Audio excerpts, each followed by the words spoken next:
നമസ്കാരം. നമ്മുടെ അയൽ സംസ്ഥാനമായ തമിഴ്നാട്ടിൽ നിന്ന് നമ്മുടെ കേരളത്തിലെ വീടുകളിലേക്ക് വീട്ടമ്മമാരെ സ്വാധീനിക്കുവാൻ അവിടുത്തെ വീട്ടുപകരണങ്ങളുമായി തമിഴന്മാർ, പാണ്ടികളെന്ന് വിളിക്കുന്ന തമിഴന്മാർ നമ്മുടെ ഭവനത്തിലേക്ക് വരുന്നുണ്ട്. അങ്ങനെ അവിടെ നിന്ന് വന്നതിന് ശേഷം 2 ഉൽപ്പന്നങ്ങൾ 9,000 രൂപയ്ക്ക് ലഭിക്കുമെന്ന് പറയുന്നു. പിന്നീട് ഒരു ഉൽപ്പന്നം 3,000 രൂപയ്ക്ക് കിട്ടുമെന്ന് പറയുന്നു. പലതരത്തിലുള്ള സംസാരങ്ങളുമായി പോകുന്ന കച്ചവടത്തിൻ്റെ തന്ത്രത്തിലൂടെ കേരളത്തിലെ പാവപ്പെട്ടവരെ പറ്റിക്കാൻ നടക്കുന്ന ആ സമൂഹത്തിനെ നിങ്ങളുടെ മുന്നിലേക്ക് ഞാനൊരു വിഷയം കൊണ്ടുവരികയാണ്. കാണുന്നു. അടുപ്പ് ഗ്യാസ് അടുപ്പ് മാത്രം ഗ്യാസ് അടുപ്പ് മാത്രം 3,950. 3,950 എന്ന് പറയുമ്പോഴത്തേക്ക് 4,000 രൂപയായി. മറ്റേ അതാ മിക്സി 3,900. ശബ്ദം മിക്സി 3,900. മിക്സി 3,900. വേണോ? അപ്പം ഇന്നില്ല 4 3 4 4 8 8,000 രൂപയായി അല്ലേ? നേരത്തെ 9,000 എന്ന് പറഞ്ഞു. 9,500 സാധനം മിക്സി അടുപ്പ് നിങ്ങൾ തന്നെ മേടിച്ചാൽ ഡിസ്കൗണ്ട് പോക വരും. വില കുറച്ച് നമ്മൾ കൊടുക്കും. ഒന്നായിട്ട് വാങ്ങിച്ചാലാ? ഒന്നായിട്ട് മേടിച്ചാൽ നീ 3,900 തന്നാ മതി.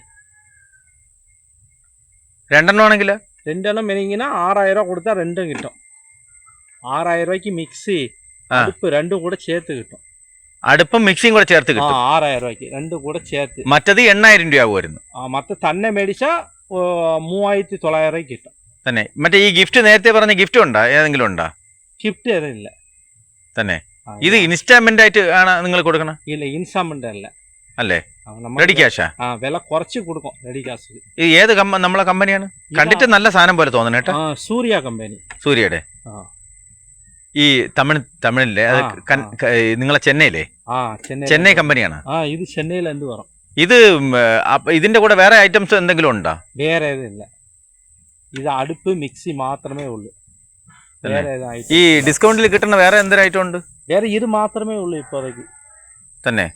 വേറെ ഏതല്ല. പക്ഷെ അത് റെഡിയാണല്ലേ? 2 ഘട്ടമായിട്ടൊന്നും കൊടുക്കൂല. അവർക്ക് നേരത്തെ കൊടുക്കുമായിരുന്നു സാധനം. അവർക്ക് സാധനം വേണ്ട പറഞ്ഞു തന്നെ. ഈ വീഡിയോ നമ്മൾ വിശകലനം ചെയ്യണം. നമ്മുടെ നാട്ടിലെത്തുന്ന കാപട്യക്കാരായ കപടത്വം നിറഞ്ഞ കച്ചവടക്കാരെ നമ്മൾ തിരിച്ചറിയണം.